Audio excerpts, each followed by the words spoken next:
make it happen. Halo dan selamat pagi Startup People. Kembali lagi bersama dengan Putri Maharani tentunya di Startup Clinic RBTV yang bisa teman-teman saksikan setiap hari Rabu pukul 9 hingga 10 pagi. Tentunya kami juga akan memberikan informasi mengenai startup terbaru setiap minggunya. Dan kami juga mengundang teman-teman semua untuk bisa bergabung di 0274 4477 atau bisa langsung DM di Instagram @rbtv_jogja ataupun bisa menyaksikan melalui live streaming di YouTube RBTV Jogja. Dan senang sekali pada kesempatan pagi hari ini Putri dapat berbincang bersama dengan Mas Ikhwanuddin Arif selaku founder Westliq, dan kita akan membicarakan mengenai bagaimana nasib startup Indonesia 2023 ya. Wah, ini juga sangat penting sekali untuk teman-teman sekiranya yang ingin berbisnis ataupun mau berkecimpung ya di dalam dunia startup nih, apa aja yang harus diperhatikan dan bagaimana seperti itu dan apa sih nasibnya ya. Kita akan langsung berbincang bersama dengan Mas Arif. Kita akan sapa terlebih dahulu. Halo, selamat pagi Mas Arif. Halo, selamat pagi Kak Putri. Apa kabar? Alhamdulillah baik. Gimana Kak Putri kondisinya? Alhamdulillah baik juga. Senang banget hari ini ya bisa ngobrol-ngobrol langsung. Tapi Mas Arif, sebelum kita masuk ke tentang nasib dari startup di tahun 2023 gitu ya, mungkin ini ada teman-teman juga yang ingin mengetahui mengenai Westliq gitu ya. Karena Mas Arif ini selaku founder Westliq juga gitu. Jadi mungkin bisa diceritakan mengenai Westliq itu apa dan kemudian kenapa sih adanya ataupun juga latar belakang dari si Westliq ini gitu. Oke, thank you Kak Putri sebelumnya. Jadi Westliq itu adalah usaha kami yang kita rintis dari mulai tahun 2019. Oke. Nah, mungkin banyak bertanya ya, sudah seperti apa sih perkembangannya dari dulu sampai sekarang dan bagaimana sih awal mulanya. Jadi dulu tuh kita seorang mahasiswa yang pengen ngebangun sebuah bisnis. Oke. Nah itu 2019 itu masih ya era-era teknologi itu udah masuk tapi belum benar-benar se-booming sekarang. Se-booming sekarang gitu ya. Nah jadi kita awalnya dulu bukan tech startup, kita bukan teknologi. Dulu kita ngebangun kafe. Kita awalnya kafe. Karena kita adalah seorang mahasiswa, selayaknya mahasiswa sebagainya teman-teman, kita nggak punya permodalan yang besar. Jadi akhirnya kita ngerenov kontrakan kita menjadi kafe. Jadi kita sekalian nyewa kontrakan sekalian buat kafe. Ya, kita ada negotiation. Nah, jadi seorang founder juga perlu yang namanya skill negosiasi. Negosiasi untuk ngelobi-lobi lah gitu. Nah, di sini kita ngebangun pertama kafe. Kita ngejalanin dengan karena waktu itu kopi itu lagi naik-naiknya. Sekarang udah mulai booming juga ya di sekitar kampus dan sebagainya. Itu di Jogja itu kopi itu jadi satu ciri khas yang menarik sekarang.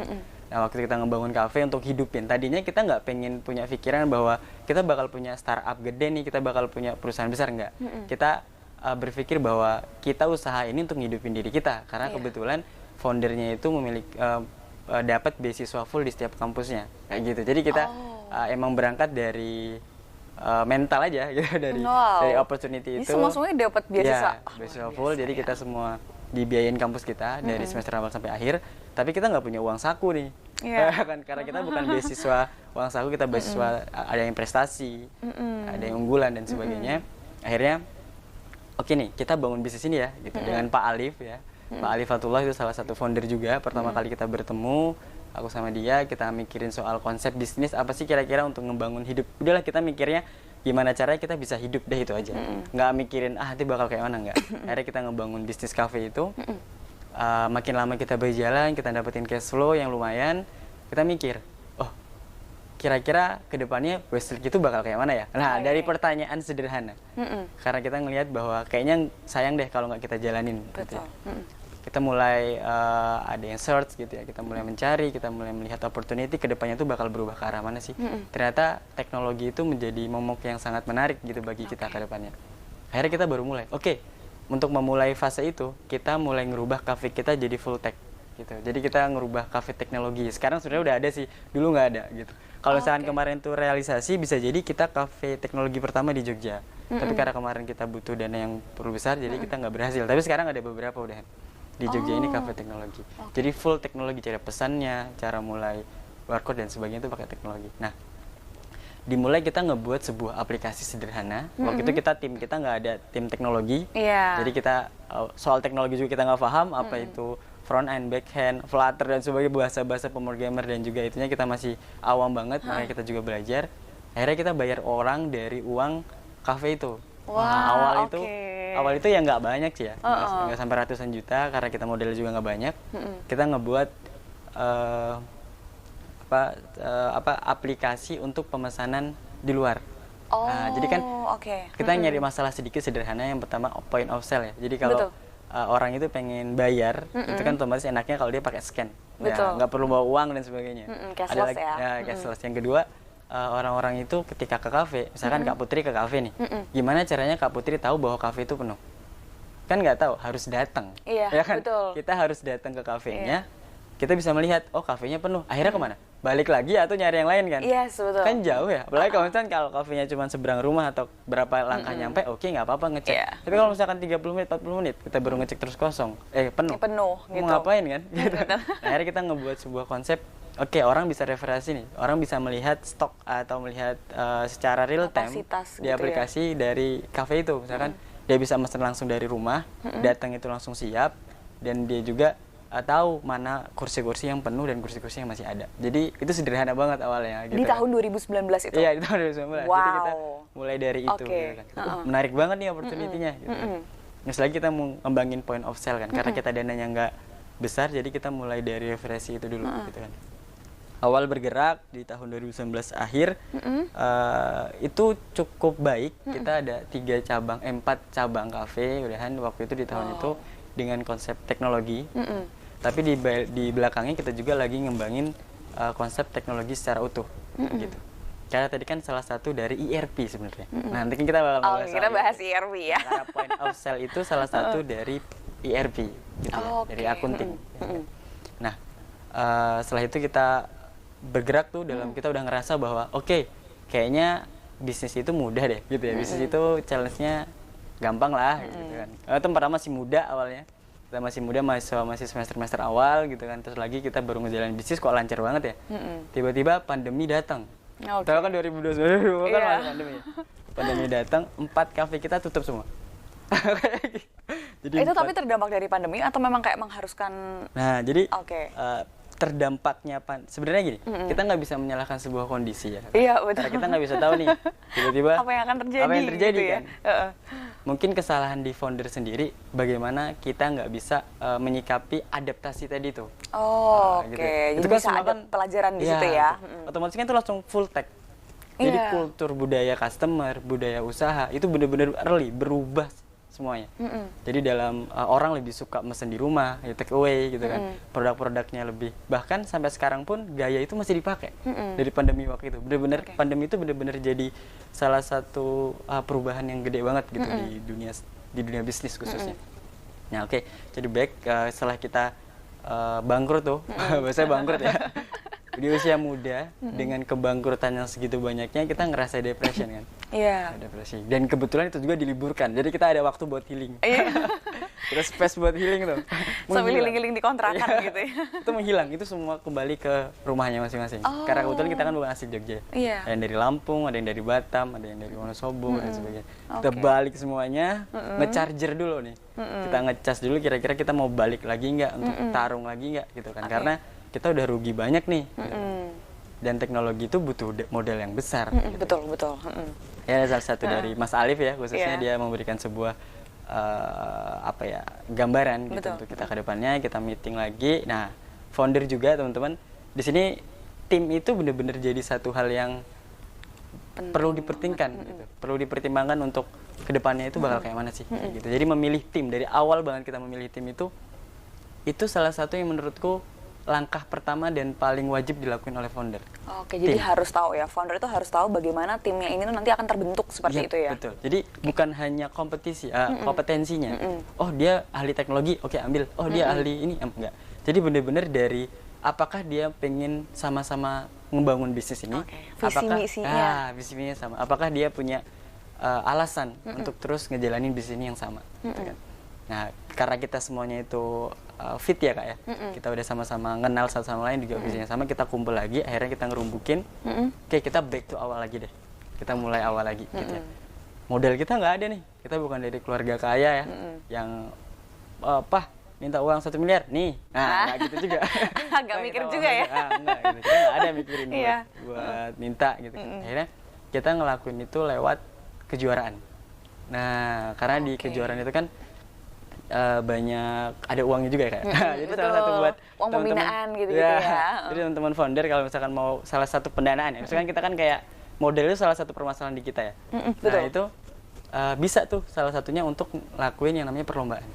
Kita akhirnya kita masuk ke dalam dunia perlombaan. Waktu itu kita juara 1 di UMY, bisnis itu dapat uang gitu ya, belasan juta untuk kita ngebangun bisnis awal lagi. Akhirnya kita juga pernah jadi juara 1 di Bandung Startup Weekend, kita juga pernah. Jadi kita kemana-mana tuh, aplikasi terbaik, kita juga kewirausahaan mahasiswa nasional, kita menang, dapat uang. Akhirnya kita ngembangin itu untuk ngebangun tech startup lagi. Oke, dengan masih berarti yang dulu tuh namanya bukan Westlick ya?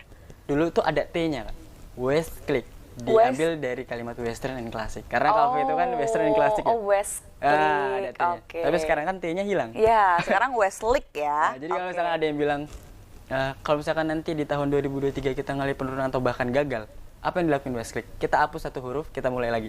Kayak gitu. Jadi sederhana itu. Jadi kalau misalkan, loh, tenang aja, kita kan masih ada 5 huruf kan gitu ya. Kalau misalkan 1 hilang, besok tahun 2024 gagal, hilang lagi, apa lagi? Jadi sampai 1 nama nggak masalah kayak gitu. Sampai 1 huruf pun nggak masalah. Luar Tapi biasa emang sekali. founder harus memiliki mental itu sih. Jadi berhenti itu bukan salah satu pilihan. Tapi kalau kita mau merubah pivot dalam bisnis kita, itu sebuah keharusan. Tapi kalau kita berhenti dalam sebuah usaha, ya nama seorang pengusaha ya, mereka yang selalu usaha kan gitu. Betul. Itu nggak boleh berhenti itu aja sih. Tapi kalau mereka yang nggak berubah pivot, nggak berubah mengikuti adaptasi dan sebagainya itu salah. Tapi kalau kita, jadi Western and Classic gitu dihilangin jadi Westclick. Nah kita ngebangun lagi jadi Westclick itu full teknologi. Jadi benar-benar langsung kita mulai ngebangun sebuah produk. Kita juga udah membuat legal ya, legalin juga. Kita pertama CV itu Kak, tahun 2020. Kita CV, terus kita masih bergerak pada software service ya, karena itu lagi emang banyaknya juga ya, kita ngebuat aplikasi, kita ngebuat software lah, kita ngebuat website dan sebagainya. Terus ada tender-tender apapun yang bisa dikerjain sama kita kerjain deh. Masalah kita nggak punya orangnya nanti dulu. Pokoknya penting kita dapat dulu proyeknya gitu ya. Proyeknya, masalah gimana jalaninya itu challenge buat kita. Gitu.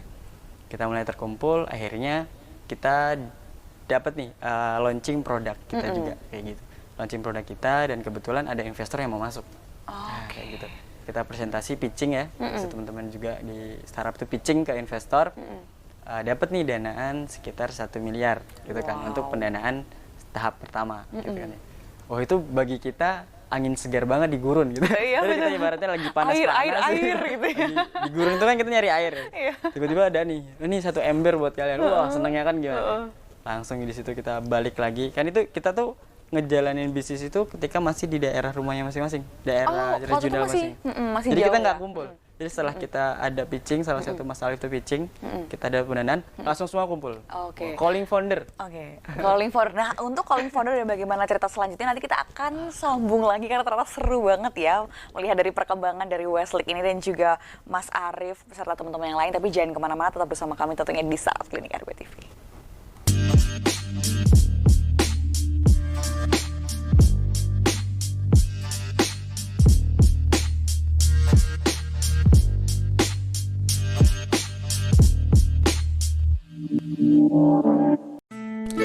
Banyak kegiatan yang kita lakukan setiap hari. Tanpa kita sadari, banyak kuman yang menempel pada tubuh kita.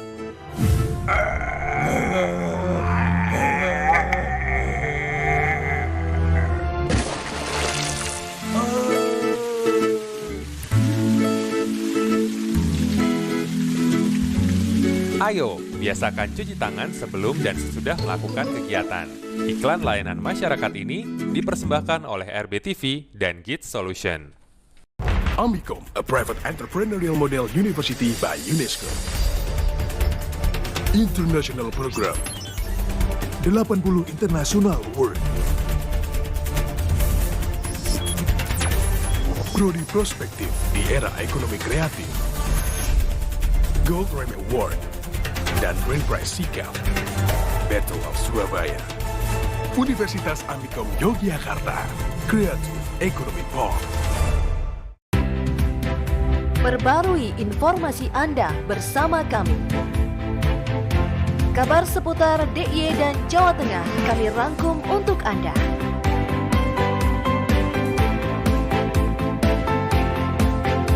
Menyapa Anda setiap hari pukul 6.30 waktu Indonesia Barat. Kabar Jogja, inspiratif dan terpercaya. Topik yang menarik dan juga kekinian akan dibahas dalam program Obrolan Pagi. Mulai dari ekonomi, sosial, politik, kebudayaan, hingga kesehatan. Obrolan Pagi menyapa Anda setiap hari Senin sampai Jumat pukul 10 waktu Indonesia Barat hanya di RBTV Asli Jogja.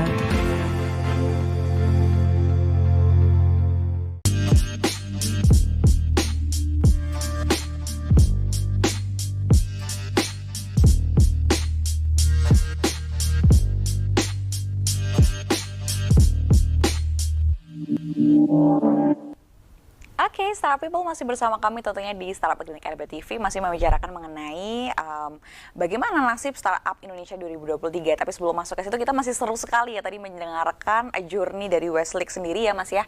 Mas Arief, mungkin kita bisa melanjutkan juga untuk tadi akhirnya calling founder nih untuk berdiskusi lagi untuk mengembangkan bisnisnya. Nah, silakan Mas, monggo. Oke, jadi kita kan calling founder tuh di semua penjuru provinsi ya, di daerah pulau di Indonesia. Kita kembali lagi ke Jogja khususnya karena kita ngerasa bahwa Jogja ini benar-benar tempat untuk pulang kita kayak gitu. Jadi kita mulai ngobrolin lagi, akhirnya oke, kita ambil challenge itu, kita mulai ngembangin produk kita. Nah, oke, singkat ceritanya kita kembali ke dalam tech, full tech ya kayak. Akhirnya kita baru ngembangin yang dulunya kita impikan di tahun 2019, yaitu manajemen sebuah usaha. Jadi kalau kita melihat, kalau data dari BBC ya, dari luar negeri juga, mereka mengatakan bahwa 95% itu usaha itu gagal di tahun kelima. Jadi 95% itu gagal. Why? Kan gitu ya? Kenapa sih? Gitu kan? Karena kita gagal juga kan? Ya sebenarnya nggak why banget sih, karena kita gagal. Gitu. Kita akhirnya berkaca dari diri kita sendiri. Yang pertama, kenapa sih kita gagal di tahun 2019 dan 2020 itu? Kita mulai tulis apa yang kita lakuin. Terus kita juga mulai ngadain survei, ya, validasi problem itu. Akhirnya kita mengetahui bahwa ternyata bisnis itu gagal. Yang pertama dari pemodalan udah pasti. Yang kedua itu yang paling penting bahkan itu manajemen. Dari marketing, operasional, akunting dan sebagainya. Buat usaha-usaha yang nggak bisa ngebuat operation sistemnya itu baik, gitu kan ya. Fundamentalnya itu nggak bagus. Bisnisnya itu bakal punya kemungkinan besar untuk gagal. Jadi kita ngerasa bahwa ini masalahnya dapat nih. Kira-kira yang bisa ngejalin akunting itu siapa sih? Ya orang-orang akunting. Yang ngejalin seorang operasional, ya mungkin manajemen. Mereka yang punya belajar atau punya kesempatan uang untuk belajar lebih tinggi. Gitu kan. Orang-orang yang biasa bisa nggak sih? Orang-orang yang nggak mau belajar atau nggak punya waktu buat belajar bisa nggak sih? Oh nggak bisa ya, gitu kan ya. Hire orang, kalau kita nggak punya uang buat hire, oh iya juga ya, gitu kan. Akhirnya kita buat opportunity itu jadi sebuah peluang. Peluang itu bakal jadi sebuah produk. Gitu ya. Makanya kita mulai fokus ke dalam ERP, yaitu Enterprise Resource Planning, di mana kita ngebuat sistem teknologi, software service, SAS, untuk membantu usaha dalam memanajemenkan usahanya. Jadi buat mereka yang nggak bisa ngitungin laba rugi, profit, gaji, gitu ya, payroll-nya, dan sebagainya, manajemen stok, operasional, maintenance, dan sebagainya secara manual ya, secara manual, kita bisa langsung buatkan secara tech. Jadi ketika misalkan Kak Putri ini lagi di Malaysia, aku mau lihat nih bisnisku di Jogja ini kayak mana ya, tinggal buka aja aplikasi software service karena udah langganan di kita, dan itu lebih murah daripada kita harus sewa orang gitu ya, yang expert, karena kita nggak punya modal yang besar kan gitu. Software service itu jadi salah satu peluang, jadi salah satu pilihan lah. Kita bisa ngelihat, dibuka, pemasukanku hari ini seperti ini, laporannya kayak gini, hutangnya kayak gini, yang masuk kayak gini. Jadi bisa tahu secara real time. Dan itu secara otomatis bakal dihitung oleh sistem ketika bagian Kak Putri ini menginputkan data. Misalkan pendapatannya hari ini dari produk ini aja. Dia langsung menghitungkan laba ruginya, gross margin, semuanya dihitungkan. Dan itu dari tim Mas Arief sendiri yang membuat sistem itu? Iya, jadi dari tim kita membuat sistem itu. Soal operasionalnya, kira-kira di bagian marketing udah ngelakuin apa aja sih? Nah, langsung real time. Dia ngelakuin ini, dapat ini, dapat ini. Semuanya di situ bakal terekam secara otomatis. Bahkan kita kan gini kayak, mungkin bisa jadi ketika perusahaan yang punya 500 karyawan, ketika penggajian tuh dia membutuhkan waktu 1 minggu atau 2 minggu, karena banyaknya orang. Ya kan? Tapi kalau dengan sistem ERP khususnya, SAS itu cukup dalam waktu 1 hari atau bahkan kurang, itu bisa gaji terkirim semua. Karena di payroll itu fitur salah satunya adalah kita bisa menghitung jam kerja orang gitu ya, langsung di merger ke gaji bulan itu. Jadi ketika bulan itu berakhir, gaji itu langsung muncul. Pencet oke, semuanya bakal ke transfer, saldo itu bakal ke transfer ke rekening-rekening mereka. Kan sekarang bank-bank tengah banyak ya, kayak Jago dan sebagainya gitu ya. Nah itu kan udah banyak banget, jadi tinggal kasih ke sana, nanti mereka yang manajemen untuk ngirimin itu. Jadi nggak usah waktu 1 minggu atau berapa hari untuk melihat berapa ini gajinya waktu kerja, nggak perlu. Secara otomatis bakalan. Jadi kita mulai ke ranah situ.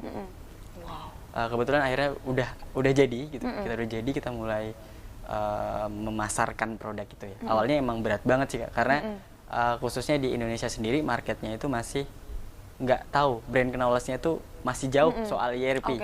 Jadi mereka taunya ERP itu ribet, ERP itu mahal, ERP itu nggak bisa lah aku, karena aku orang tua ya, aku nggak mau belajar lagi soal teknologi gitu. Nah padahal kalau mereka tahu juga terkait soal ERP itu adalah platform yang paling mudah yang pertama, terus yang kedua efisien untuk perkembangan bisnis mereka. Gitu. Jadi banyak tuh permasalahan kalau misalkan kita ketemu sama owner-owner yang lain ya kan, usaha-usaha yang lain yang modelnya no teknologi, mereka selalu bilang bahwa masalahku dia apa sih? Ini loh aku pembukuanku ini loh kurang rapi, gitu ya. Oh ini loh keuanganku nggak bisa dihitung. Tiba-tiba aku bilang kukira untung, pas waktu dihitung kok rugi ya, gitu. Kok gajinya nyelip lah atau apalah. Nah itu kan banyak banget problem-problem itu. Karena manual itu tadi ya. Ya karena dilakukan secara manual. Nah, makanya kita berubah perkembangan ke arah sana. Karena kalau kita melihat data di tahun 2023 nanti itu ada kenaikan sekitar 23% di pasar ERP dunia. Nah khususnya untuk Indonesia sendiri. 23% itu diperkirakan sampai 100 triliun. Itu yang bakal masuk ke dalam Indonesia. Jadi kemungkinan di 2023 ini bakal perkembangan ERP bakal benar-benar naik sampai 23%. Oke, ini berarti menjadi salah satu peluang juga. Ya, jadi salah satu opportunity untuk kita ketika ingin main ke dalam bisnis itu. Atau kalau misalkan kita nggak bisa banget sampai keseluruhan fitur, kita bisa main ke point of sale. Kan ada banyak ya point of sale, mungkin kita tahu beberapa di kafe-kafe udah pakai point of sale. Jadi kalau misalkan orang transaksi ya langsung manual ke pembukuan, nah gitu ya. Nah, itu kan secara manual. Kita bisa mulai dari fitur-fitur awal atau bisa langsung ke semua fitur untuk satu lini usaha. Kalau kita itu fokusnya ke garment. Nah untuk saat ini kita fokusnya ke garment karena kita tahu bahwa garment itu kan punya produksi intensitas yang tinggi. Nah perlu pemantauan yang lebih efisien. Dan bahkan ownernya itu nggak setiap saat di sana. Kayak gitu. Kadang dia kan pergi nih ke Jakarta, Singapura kemana. Nah kan dia nggak tahu gimana caranya nge-cross-check orang-orang yang ada di garment kan gitu. Satu line misalkan berapa, manajemen accounting-nya, promosi dan sebagainya. Nah itu kita pakai sistem itu untuk mengondal. Wow, itu luar biasa sekali sih Mas. Itu biasanya waktu itu developnya berapa lama dan solusinya apa nih? Kan tadi juga Mas Arief bilang, ya ini katanya kan saya kan orang tua, ERP itu ribet gitu. Nah ini akhirnya bagaimana cara Mas Arief juga untuk memberikan pengertian kepada mungkin kepada owner-owner ataupun juga pelaku bisnis yang mungkin masih melakukan tuh semuanya serba manual gitu. Oke, jadi sebelum kita berbicara tentang berapa lamanya, di sini ada gapping di dunia startup sekarang itu. Walaupun sekarang startup itu lagi booming ya, teknologi itu, usaha teknologi itu lagi naik, tapi kita selalu kesulitan mencari SDM yang tepat. Padahal sekarang eranya teknologi. Kayaknya nggak cuma 1-2 deh kampus yang jurusannya informatika atau ilmu komputer. Tapi kenapa sih orang yang expert nggak ada? Maksudnya nggak banyak kayak gitu ya? Kenapa nggak banyak? Berintu gitu ya? Gitu, nggak banyak. Nah kita ada challenge di situ. Jadi teman-teman yang mungkin ingin bangun sebuah startup, itu challenge pertama sih. Ketika kita nggak punya basic teknologi atau software atau pembuatan developingnya, serang developernya kita nggak punya. Kita kan otomatis harus nyari jasa orang. Betul, ya. Nah, akhirnya kita mulai nyari, itu yang pertama, challenge yang pertama. Karena kita yang kedua kita kan bootstrapping ya kan, kita mendanai sendiri. Karena kita tadi investor itu juga ada, tapi investor itu bukan fokus ke dalam fundamental atau produksi promosi enggak. Jadi pendanaan itu kita alihkan ke yang lain. Jadi kita untuk produk itu kalau kita pakai pendanaan itu nanti bakal ada gapping di situ. Jadi dana itu habis untuk produk, terus promosi dan sebagainya kemana? Gitu betul ya. Marketing dan sebagainya dan ekspansinya kayak mana? Kalau produksinya habis, uang itu habis buat produksi. Betul. Hari kita bootstrapping dari software house tadi ya. Kita punya yang namanya Studio W, ya itu jasa untuk pembuatan aplikasi, website gitu ya, project-project dosen dan sebagainya kita dapetin dari situ gitu ya. Mereka yang mau S3 dan sebagainya kita buatin project teknologinya. Dapat uang tuh dari situ. Barulah kita mulai nyicil untuk ngembangin perusahaan sama buatin produk. Nah, di situ. Jadi memang kita harus mengambil peluang juga kalau misalnya kita dari pemodalannya juga kurang, kita harus melakukan sesuatu yang kira-kira kita bisa apa untuk mendapatkan sumber uang lain gitu ya. Itu kadang yang luput dari founder ketika bangun startup. Nah, kadang mereka itu fokus ke dalam produk yang belum menghasilkan. Itu bakal berdampak ke tim operasional, Bahkan kalau mereka yang udah punya legal, CV, PT dan sebagainya, bakal ada masalah. Apalagi kalau mereka yang udah punya nyewa kantor. Iya, Wah, itu udah masalah banget. aduh, Kenapa? iya, betul. Karena ketika mereka fokus dalam bisnis yang belum bisa mendapatkan uang, ngasilin uang, mereka bakal punya min cost terus. Betul, Talangan iya. dana lah atau Betul. utang lah sebagainya. Nah, itu kan masalah banget. Makanya kita harus punya apa nih produk MVP kita yang bisa kita dapetin uang kayak gitu. Nah, itu yang kadang-kadang susah. Nah, itu dari Mas Arif sendiri, bagaimana nih mungkin caranya buat founder-founder juga mungkin lainnya mengetahui bahwa oh ini dia ternyata produk MVP kita gitu. Apakah harus trial error juga? Karena kalau misalnya trial error kan juga menghabiskan dana dan juga waktu gitu ya. Atau seperti apa nih Mas yang mungkin bisa Mas Arif juga kasih input ke teman-teman gitu. Oke. Jadi untuk mereka yang baru produk market fit ya atau MVP, minimum viable product di situ, kita kan kadang bingung ya kayak kira-kira gimana sih kita itu bisa ngebuat produk untuk dapetin uang kayak gitu. Nah, di situ kita bisa ngebedah dari produk yang pengen kita buat dulu gitu. Itu bisa diukur dari permasalahan yang terjadi. Seberapa besar sih permasalahannya? Seberapa rumit sih permasalahannya? Dan sebenarnya kan utama dari ngebangun sebuah produk teknologi kan satu sebenarnya. Orang mau pakai dan bayar. Itu aja. Kita nggak perlu muluk-muluk orang seneng lah, orang wah ngerasa bangga, nggak perlu. Udah itu aja. Yang dia mau butuh, pakai, gitu ya, ya. butuh mau pakai dan dia mau bayar. Udah itu aja. Jadi kalau kita ngelihat market produk kita ini nih, kita bedah nih problemnya sebesar apa sih, gitu kan? Dibedah, gede banget ya. Gitu. Misalkan udah gede banget, terus kita mau mulai dapetin uang. Kira-kira tuh kita bisa dapetin uang dari problem yang mana dulu sih? Jadi kita ngecilkan problem. Karena kita kan tadi kita ERP kan, manajemen sebuah perusahaan. Tapi manajemen di bagian digitalisasi itu kan masih jadi sebuah problem. Dan itu menurutku solusinya nggak besar. Gitu loh. Kita nggak perlu big solution untuk menyelesaikan itu. Cukup kita menyediakan jasa untuk full teknologi, untuk full digital, gitu kan. Akhirnya kita ngebuat MVP itu. Jadi teman-teman perlu ngebedah dulu MVP-nya kan. Problem itu kan bakal besar banget. Ya. Kita bakal ngebedah. Yang terkecil itu apa sih? Yang bisa diselesaikan dan dapetin uang. Soalnya kalau big solution, big problem and big solution itu bakal sama dengan waktu yang lama. Kayak gitu. Tapi kalau small problem. Ya, kita menggunakan big solution dengan solusi yang besar, itu bakal singkat waktunya dan kita bakal dapetin traffic yang gede. Gitu. Dan setelah ini juga mungkin kita bisa untuk langsung membicarakan mengenai, nah bagaimana sih untuk nasib startup 2023, tapi kita akan tahan dulu, kita akan kembali lagi, jadi jangan kemana-mana, tetap bersama kami tentunya di Startup Clinic RBTV.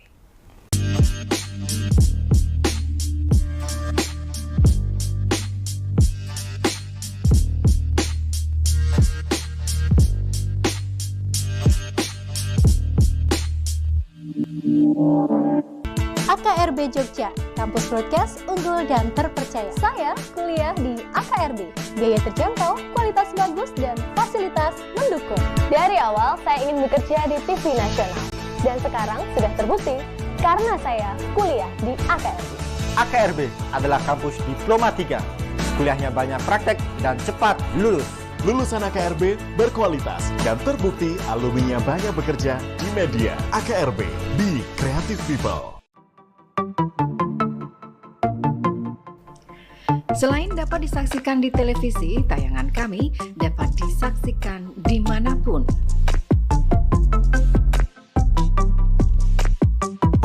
Live stream dapat disaksikan melalui website rbtvjogja.tv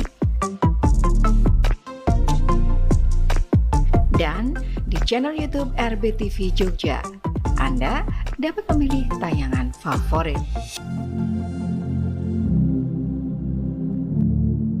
Untuk bekerja sama dengan RBTV, kunjungi rbtvjogja.tv atau langsung email ke marketing.rbtvjogja.tv.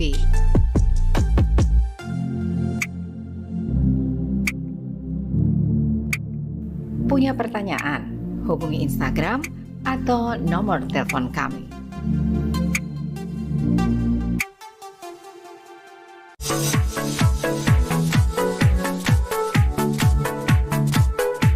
Nanti Mas Bur, kita akan bulan-bulan ke salah satu tokoh yang ada di Yogyakarta.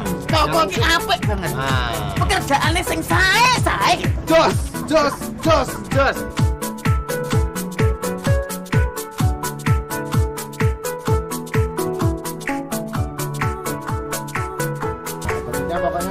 selamat malam. Baiklah ya. Jalan.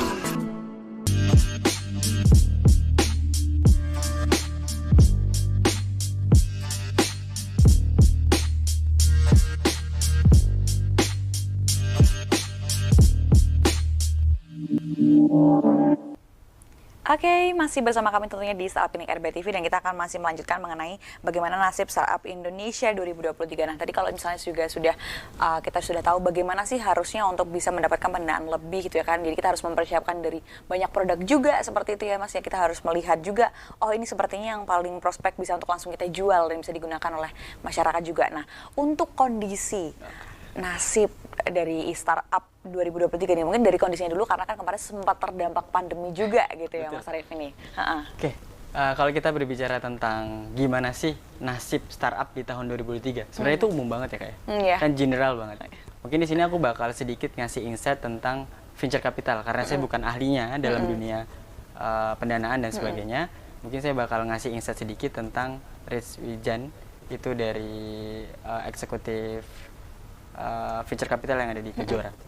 Nah, jadi pertanyaannya gimana sih kondisi startup tahun 2023 gitu Kak ya? Sebelum dari tahun 2023 ini kita masih bisa ngambil sebuah kesimpulan di tahun 2022. Karena sekarang baru masuk ke dalam kuartal pertama di tahun 2023. Jadi adaptasinya belum terlalu besar, perubahannya belum terlalu gede gitu ya. Jadi kalau kita melihat di tahun 2022 kemarin, banyak ya pengamat startup itu bilang bahwa sekarang adalah akhir dari dunia startup kayak gitu. Karena saking guncang-guncingnya dalam dunia bisnis startup.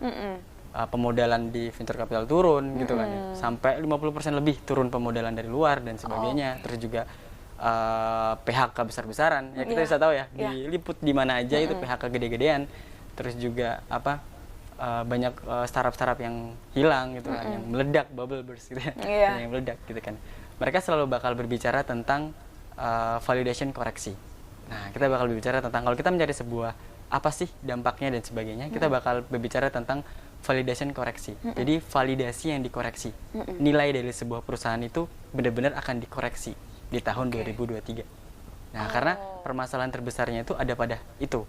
Kayak gitu. Jadi founder itu mereka sekarang itu lagi beradaptasi untuk mulai memasuki zona yang baru. Di early sekarang. Nah gitu ya. Kalau wajar atau enggak sih? Ya wajar. Kenapa? Karena dalam dunia business cycle ya. Dalam business cycle itu bubble burst atau penurunan karyawan, pergantian karyawan, penurunan pertumbuhan dan sebagainya itu wajar. Semua bisnis apapun mengalami yang namanya penurunan. Betul. Ya kan? Itu cycle dalam bisnis dan itu wajar.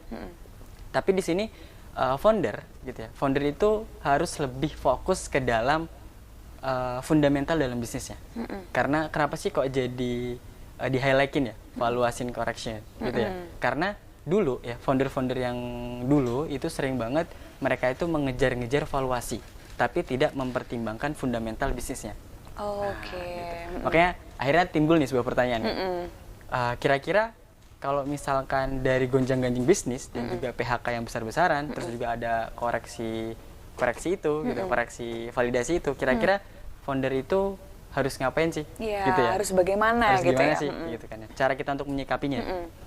Jadi sebelum itu kita bakal kembali dulu ke 2019 ya. 2020. Nah, menurut eksekutif PV dari Kejora Venture Capital itu, mereka bilang bahwa tahun 2020 itu pendanaan sekitar 3,3 miliar US dollar.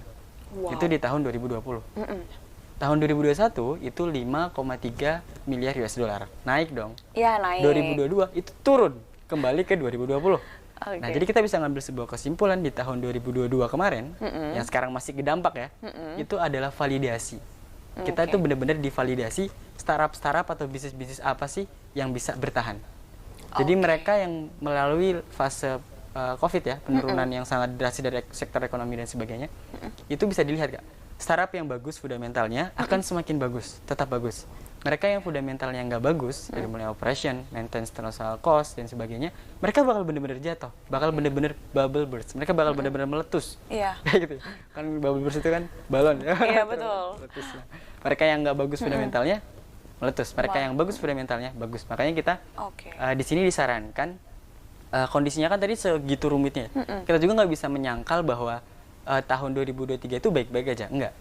Nah, jadi udah harus prepare juga ya. Tapi kita bakal fokus ke dalam fundamentalnya. Oke. Gitu, fundamental. Karena itu kayak ibaratnya kalau kata venture capital itu mereka bilangnya kayaknya startup founder waktu yang udah besar-besar itu, mereka itu nggak sampai kepikiran bahwa nanti bakal ada pandemi yang gede, akhirnya berdampak ke sektor mereka. Jadi mereka makanya burning, bakar uang gede-gedean, promosi gede-gedean untuk naikin traction yang gede.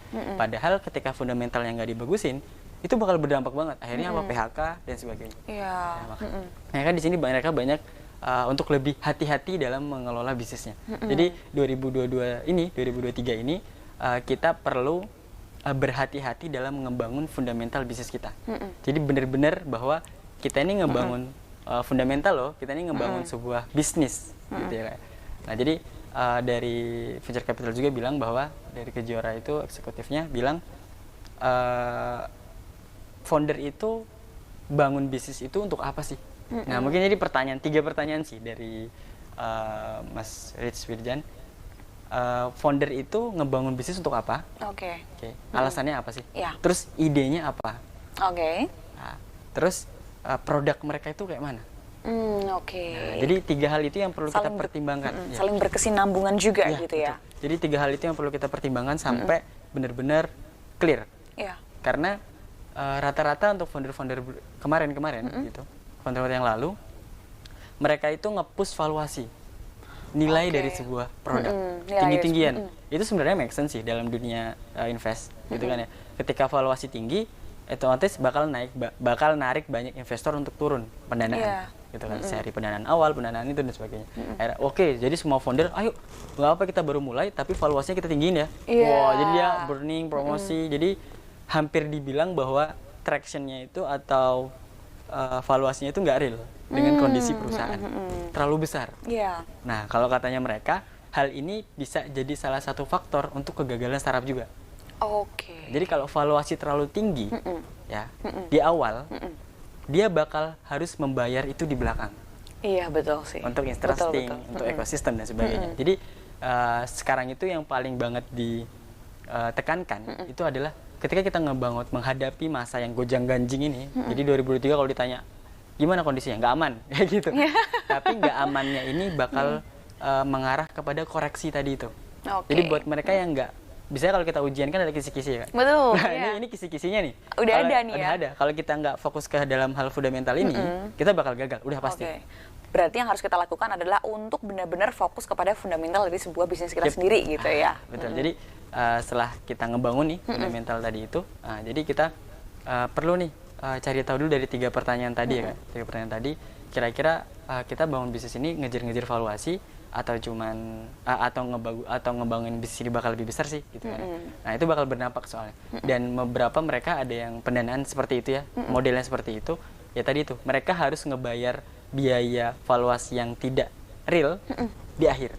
Jadi mereka bakal burning, bakal bakar uang secara berlebihan. Apalagi pemodalan sekarang itu menjadi harga tinggi.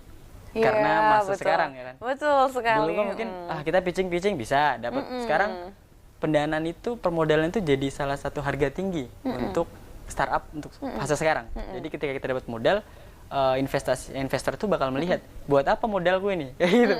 Buat burning kah, bakar uang buat promosi atau cuman kayak mana gitu kan. Tapi kalau mereka cuman buat promosi, mereka ragu, khawatir untuk uang ini benar-benar untuk dibakar untuk valuasi. Itu kan valuasi Kak. Betul. Kalau kita berbicara tentang promosi kan bakal valuasi berapa orang yang tahu, interesting dan makanya. Tapi ketika benar-benar dijalanin, wah kok nggak exit nih valuasinya ke margin kayak gitu ya.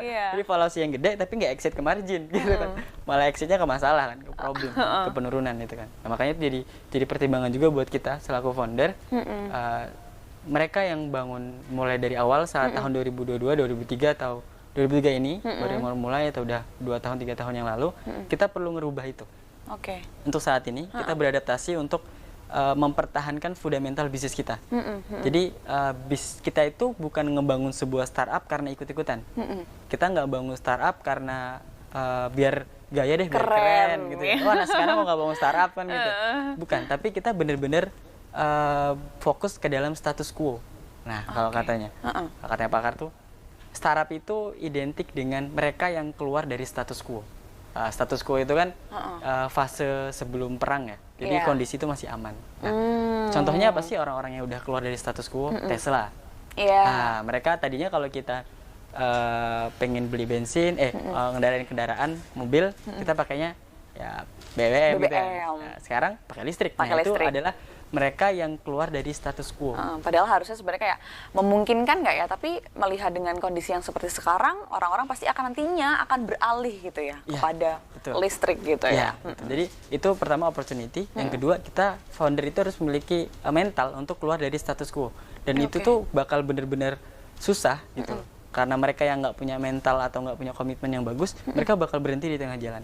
Tapi mereka yang benar-benar, aku pengen kok ngebuat sebuah perubahan dalam status quo ini, yang dulunya stop ini sekarang udah berubah. Kalau nggak dikasih solusi, adaptasi, kita bakal ketinggal atau bakal ada masalah yang gede. Gitu. Makanya kita fokusnya ke situ. Nah, itu fokusnya itu ke dalam sebuah solution. Masalah nanti di belakangnya dapat traction dan sebagainya, is okay. Itu mah nanti. Tapi kalau kita nggak fokus ke dalam sebuah solusi yang ingin kita selesaikan, keuntungan gitu ya, itu bakal kesulitan dalam pertumbuhan di ekosistem masyarakatnya, customernya nanti. Makanya kalau kita buat market fit, itu bakal kesulitan banget karena nggak fit. Produk kita tinggi, tapi marketnya nggak fit. Oke, jadi memang harus kita benar-benar perhatikan juga dari produk yang kita keluarkan itu sesuai dengan marketnya juga membutuhkan gitu ya. Gitu. Nah, kalau misalnya tadi kita juga sudah membicarakan mengenai bagaimana sih memang harusnya fokus gitu ya 2023 ini dengan fundamental, memperbaiki fundamental gitu. Nah, gimana caranya? Mungkin ada teman-teman juga gitu ya yang mungkin sekarang sedang struggle atau sedang mau memulai gitu kan, kayak, Kak, aku harus gimana agar fundamental aku bisa bagus? Oke, jadi ini sebenarnya fundamental itu kan banyak banget ya kan. Yang sederhananya adalah dasar dari bisnis itu sendiri. Nah, tadi yang pertama, kalau kita kembali kepada fundamental, itu kan mereka, itu fundamental kan untuk perusahaan-perusahaan, untuk startup-startup yang udah listing di modal misalkan, atau bahkan mereka yang udah punya label perusahaan gitu kan. Enggak. Jadi fundamental itu benar-benar dilakuin dari awal ngebangun tim. Jadi dasar dari pribadi mereka itu personality ya. Masing-masing itu kita harus benar-benar paham. Itu yang pertama. Ketika pertama SDM juga ya. SDM juga itu yang pertama. Fundamental yang pertama adalah SDM. Bahkan nanti dijelasin sedikit sama venture capital itu juga. Ketika mereka mau milih pendanaan tahap awal, yang bisnisnya itu sekitar 1 sampai 2 tahunan, 3 tahunan, mereka bakal ngelihat foundernya. Jadi dilihat. Jadi penting banget tuh. Iya, jadi sebenarnya founder tidak hanya sebuah embel-embel founder saja gitu ya. Jadi harus punya biografi, harus punya pengalaman, harus punya alasan yang bagus, komitmen yang bagus untuk membangun sebuah bisnis itu. Jadi nggak cuman, aku founder, apa backgroundmu? Ya nggak apa, yang founder aja. Nah itu itu bakal sedikit tereliminasi oleh venture capital ataupun modal atau investor siapapun deh. Gitu. Nah, setelah itu kayak pertama kita fundamental dalam tim dulu. Oke nih, dapat nih timnya udah bagus, semuanya udah sama satu misi, satu solusi. Akhirnya baru yang kedua itu kita bakal fokus ke dalam pembangunan bisnis. Nah, pembangunan bisnisnya tahan dulu karena kita akan jeda sebentar lagi ya. Jadi jangan kemana-mana, habis ini kita akan berada di segmen terakhir. Tetap bersama kami tentunya di Startup Clinic RBTV.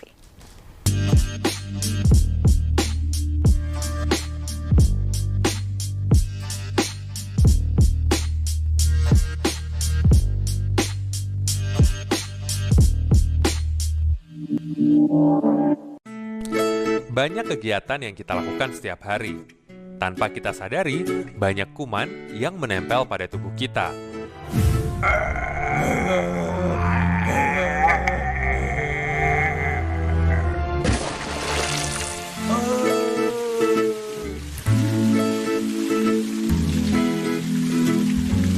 Ayo, biasakan cuci tangan sebelum dan sesudah melakukan kegiatan. Iklan layanan masyarakat ini dipersembahkan oleh RBTV dan Git Solution. Perbarui informasi Anda bersama kami.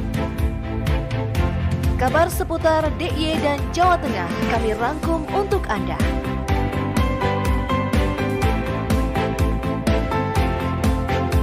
Menyapa Anda setiap hari pukul 6.30 waktu Indonesia Barat.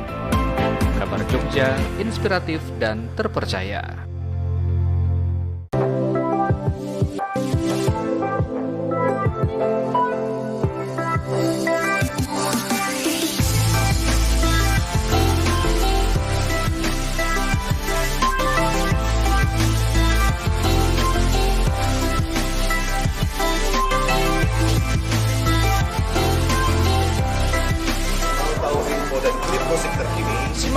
Hari Sabtu hanya di RBTV Asli Jogja.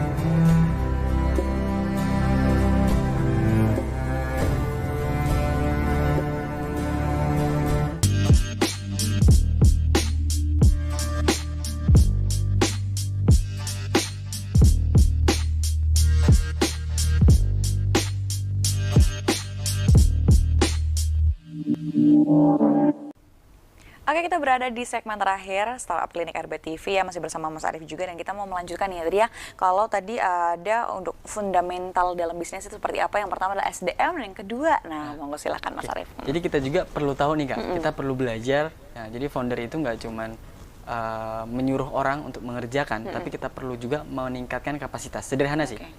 Kalau misalkan teman-teman founder pengen naik tingkat atau pengen naikin sebuah bisnis teman-teman, otomatis kan teman-teman harus naikin kapasitasnya. Iya. Ya kan? Nah, itu sederhana banget. Kemarin kita kan nanya ke mentor ya, gimana cara kita untuk membangun bisnis kita? Kapasitas sudah bertumbuh belum? Belum. Nah, itu masalahnya. Jadi ketika kita mau bicara tentang fundamental dalam bisnis, jadi seorang founder itu harus mengerti fundamental itu apa sih? Dan fundamental yang bagaimana sih yang bagus diterapkan untuk membangun bisnis kita? Belajar. Jadi jangan berhenti untuk belajar. Gitu. Non stop gitu kan ya. Nah, terus itu lebih kita bakal berbicara tentang operation cost dan sebagainya. Jadi keputusan untuk mengeluarkan dana itu mau ditaruh mana sih, dana itu mau kemana, terus juga operational system itu bakal kayak mana, kedisiplinan dalam SDM itu bagaimana. Nah, itu kita bakal berbicara tentang sampai ke arah sana, ke finance, ke operation dan sebagainya. Jadi teman-teman harus memahami dulu operation. Banyak ya, kita bisa ngikutin kayak di startup-startup yang udah besar sekarang, ataupun kita bisa belajar lewat teori-teori yang nantinya kita praktekkan di startup kita. Karena semua startup itu otomatis memiliki gaya yang beda-beda. Mungkin aku lebih cocok untuk tahun 2015 gayanya. Aku cocok untuk tahun 2000 yang sekarang nih. Aku cocok kok 1900-an kayak gitu ya. Dengan gaya kerja yang seperti itu, operasional seperti fundamental kayak gitu, mereka ada yang cocok, ada yang nggak cocok. Jadi teman-teman di sini, aku nggak bisa ngasih salah satu pilihan yang terbaik nggak, karena itu bakal kembali lagi ke dalam bisnisnya teman-teman. Startupnya tuh rata-rata tuh orang-orang yang kerja usianya berapa sih? Nah, gitu ya. Masa usia 20-an atau belasan gitu ya. Kan ada Kak startup-startup yang masih kayak gitu ya, 20-an gitu ya. Nggak mungkin dong kita kasih gaya kerjaan yang kayak orang-orang tahun lalu gitu kan. Tahun bapak-bapak, ibu-ibu gitu ya. Sekarang udah generasi X gitu ya. Mereka kan bakal jenuh, work-nya nggak kena, play-nya nggak kena, gitu kan, live-nya nggak kena, akhirnya mereka pergi. Makanya banyak yang out. Apalagi gaya-gaya milenial itu kan, kalau aku nggak cocok sama satu ini, udahlah keluar aja. Iya, kan? Betul. Pindah-pindah gitu. Betul. Nah, itu juga kita sebagai founder kan harus menyikapi. Kita sebagai orang yang punya bisnis harus menyikapi. Kenapa kok orang-orang itu keluar dari bisnisku sih? Nggak nyaman apa, gitu kan? Apakah budaya kerjanya dan sebagainya. Jadi fundamental dalam membangun bisnisnya kita harus pelajari dulu apa sih fundamental yang tepat untuk bisnis kita di tahap sekarang. Nah, jadi tapi kita kan bakal selalu beriringan dengan halangan atau rintangan ya kayak untuk founder-founder yang sekarang ya.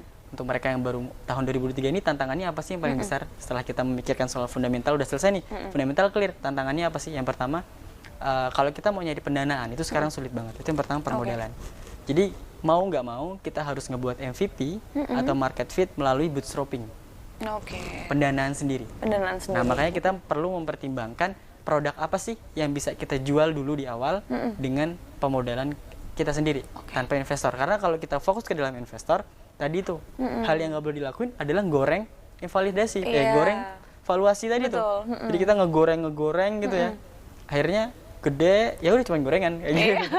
Akhirnya pas waktu dijalanin, nggak market fit nih. Oh, ternyata nggak jalan nih. Oh, udah gede nih. Akhirnya mau hutang dan sebagainya gitu. Nah, kita fundamental dikuatin, terus tadi kita harus tahu nih produk kita yang bisa menghasilkan tuh apa sih gitu ya. Market fitnya apa? Maka kita bisa bedah ya. Salah satu caranya bisa ngebedah dari problem, big problem itu bakal dibagi jadi 4 puzzle, 5 puzzle terserah. Terus kalian lihat sudut mana sih, pizza mana sih sudutnya yang paling enak untuk dimakan saat ini. Nah, itu kalau kita bisa motong pizza kan pasti orang milih ya, oh ini banyak toppingnya nih. Nah, kita harus milih dulu tuh. Oh, ini nih saat ini ya yang untuk bisa dimakan. Nah, itu yang maksudnya enak itu adalah yang bisa menghidupi bisnis sekarang. Yes. Gitu. Bukan yang selalu ngeluarin uang betul. atau cost gitu. Dan jangan dipaksakan juga kalau misalnya marketnya belum fit gitu ya. Betul. Jadi trial error, terus juga testimoni, kita datang langsung gitu ya. Kita juga butuh benar-benar. Jadi teman-teman, hal yang perlu diperhatikan lagi adalah kita ini ngebangun bisnis ini bukan untuk diri kita. Iya. Itu yang perlu ada ya, yang perlu ditekankan dalam diri kita. Kita ngebangun startup ini bukan untuk kita loh, tapi untuk mereka. Betul, karena orang-orang ini nanti yang akan dirasa butuh untuk memakai produk kita gitu ya Kak ya. Jadi semenarik apa sih bisnis kamu untuk dipakai mereka? Sebagus apa sih, sesolusi apa sih produkmu itu untuk dipakai mereka? Jadi kita harus pertimbangkan nih dari mereka ya. Kayak, oh kita harus ngebangun bisnis itu sesuai dengan kebutuhan market loh. Makanya problem validation, solution validation itu harus dilakukan setiap terus-menerus. Jadi nggak cuman kayak, oh oke, ini udah bagus kok. Oke, wow luar biasa sih. Dan mungkin hal-hal apa aja sih yang nggak perlu sebenarnya dilakukan oleh founder gitu kan? Mungkin tadi juga diinformasikan bahwa harus bisa paham gitu ya bahwa ini tuh bisnis bukan buat kita, tapi ini bisnis untuk mereka seperti itu. Dan apalagi yang harus diperhatikan untuk founder gitu. Oke, jadi untuk apa yang perlu diperhatikan untuk founder ya gitu kan? Jadi yang pertama tadi ya penambahannya mungkin kita ini nggak perlu yang namanya terlalu meningkatkan cost dalam promosi. Oke. Nah, itu yang saat ini harus dilakukan di tahun 2023 ya. Karena ibaratnya kita tuh nggak punya waktu untuk buat bakar uang lagi, awareness lagi gitu ya. Karena hampir sekarang ini udah hampir early ya, udah perubahan dari zaman yang tadi yang nggak tahu teknologi jadi tahu. Yes. Jadi rata-rata sekarang bahkan Gen Z pun di data udah mulai besar. Ya, karena itu bakal ada bonus demografi juga kan di tahun 2030-2040 yang dimana usia muda itu lebih banyak. Otomatis kenal tentang teknologi itu bakal makin besar. Jadi bahkan produk promosi itu sekarang toolsnya di sosial media itu banyak banget. Jadi nggak perlu ngeluarin uang sebenarnya untuk benar-benar ngasih brand awareness. Jadi kita coba deh kurang-kurangin untuk promosi secara besar-besaran. Jadi dana kita ini habisnya untuk operasi enggak. Aku lebih suka untuk menghabiskan uang itu untuk fundamental. Jadi kita nge-spare dulu nih. Kita tahan dulu uang ini, kita mulai bagusin semuanya, kita mulai kelola mitra kita dengan baik. Jadi nggak perlu besar, nggak perlu sampai 1 juta mitra, enggak. Kalau kita pun cuma punya 1000 mitra, kelola ini dengan baik sampai mereka ini benar-benar nyaman dan repeat order bahkan. Kita kan subscriber ya. Kalau SAS, kita kan produknya SAS ya, software service. Kan itu langganan. Kalau misalkan bulan ini mereka bayar kita, otomatis bulan depan mereka harus bayar kita lagi. Nah, jadi gimana caranya mereka harus nyaman mau bayar terus gitu kan, ya. Itu kan perlu perkembangan ya, perlu pertimbangan. Jadi yang nggak perlu dilakukan promosi gede-gedean, apalagi kalau ada janji-janji manis yang nggak mulai ditepati ya. Nah, itu nggak perlu sih menurutku. Itu kita perlu ngembangin dalam sektor tadi tuh fundamental kita dan hubungan kita antar customer dan perusahaan. Oke, mungkin kalau misalnya membicarakan mengenai opportunity sendiri nih ya, kalau tadi kan kita juga sudah melihat bahwa nasib di startup sendiri di tahun 2023 berarti memang kita harus fokus ke fundamental. Nah ini opportunity-nya juga apakah masih besar juga atau seperti apa nih Mas Arief? Jadi kalau kita kembali ya ke topik awal kita, gimana sih kondisi startup di tahun 2023? Pertama kita bilang tadi nggak aman. Kenapa sih kok nggak aman? Kita melihat dari data-data ya, teman-teman kita bisa ngelihat dari data-data ekonomi yang turun, pendanaan modal yang turun dan sebagainya. Tapi kalau kita melihat apakah masih ada peluang, itu masih jelas. Karena Indonesia ini belum benar-benar bisa sepenuhnya beradaptasi dengan teknologi. Jadi masyarakatnya itu masih separuh lah untuk mereka yang tahu tentang teknologi gitu kan ya. Cuman mungkin di sini yang perlu kita garis bawahi mengenai tentang opportunity adalah tadi back to topic ya, back ke problem tadi Kak. Jadi mungkin kita bisa lebih kecilkan. Jadi di Indonesia itu masih lebih ringan ketika kita memikirkan sebuah masalah. Kayaknya tuh semuanya ada masalah. Jadi semua sektor tuh kayaknya masih ada aja masalahnya gitu ya. Mungkin di sini opportunity adalah teman-teman makanya kan early Kak ya. Dulu itu internet atau marketplace itu lagi tinggi-tingginya. Betul. Sekarang itu yang perlu teman-teman pertimbangkan juga big data. Jadi kalau kita dapat menganalisis data dengan baik, kita punya opportunity yang tinggi. Jadi kalau misalnya ditanya, kira-kira opportunity-nya apa nih untuk startup sekarang? Sebesar apa kamu menganalisa sebuah data? Itu aja. Jadi kalau ditanya misalkan, opportunity-nya apa? Udah, kamu sejauh apa menganalisa datamu? Jadi kalau misalkan gaya di Indonesia ini gayanya seperti apa sih? Customer-nya, kebutuhannya apa sih? Keinginannya kayak mana sih? Kalau hubungan antara customer dan produk tuh kayak mana sih? Jadi ngebangun sebuah realitas itu gimana sih? Nah, gitu-gitu kita harus benar-benar melihat dari big data tadi itu. Kita harus lihat dari semua sudut. Jadi kita bakal jadi yang namanya helicopter view. Jadi kita melihat dari atas. Jadi kita nggak jadi seorang pelaku usaha, tapi kita bakal ngelihat dari atas. Kira-kira customer tuh maunya kayak mana sih? Nah itu opportunity. Tapi kalau kita nggak fokus ke dalam big data tadi itu, pengelolaan data analisis itu, kita nggak punya opportunity di tahun 2023. Buat mereka yang pengen ikut-ikutan, oh ERP lagi tinggi ya, ternyata datanya, kok kita buat ERP lah. Nah, itu nggak bisa. Kalau kita nggak bisa ngelihat sudut pandang dari segala sisi tadi itu. Makanya perusahaan kami juga itu kan visi kita adalah big data dan analisis. Nah, jadi core kita emang di situ. Nah kemudian kalau untuk yang harus dilakukan mungkin pertama kali ketika kita harus tahu banget yang mengenai big data ini. Nah mungkin riset-riset yang harus dimulai dulu seperti apa Mas? Jadi banyak ya Kak. Ada riset langsung, ada riset sosial media atau online ya. Gitu ya. Nah bisa juga kita melihat dari kompetitor. Sebenarnya itu riset itu banyak sisinya sih. Tinggal kita melihat dari sudut pandang yang mana. Dan saranku kita harus ngelakuin semua sisi. Dari langsung ya kita lakuin, kita ngadain. Ya kalau emang butuh kuesioner gitu ya buat aja. Kenapa sih founder gitu ya. Founder itu orang yang membantu kan gitu doang. Nggak usah gengsi dan sebagainya. Jadi kita turun, tanya langsung ke pelaku usaha. Masalahmu tuh apa sih? Ini masalah nggak? Enggak. Oke, coret enggak. Ini masalah nggak? Oh masalahnya kenapa? Nah itu. Kalaupun mau langsung kita bakal terjun langsung permasalahan langsung ke sektor bisnisnya karena kebanyakan dari produk itu mereka bakal fokus ke dalam bisnis B2B ya sekarang. Bisnis to bisnis bukan bisnis to customer.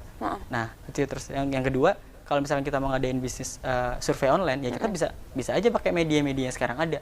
Pakai sosial media itu udah banyak banget polling, ya. Polling dan sebagainya. Fitur itu udah kenapa kok produk-produk sosial media itu mengarah kepada entrepreneur karena dilihat bahwa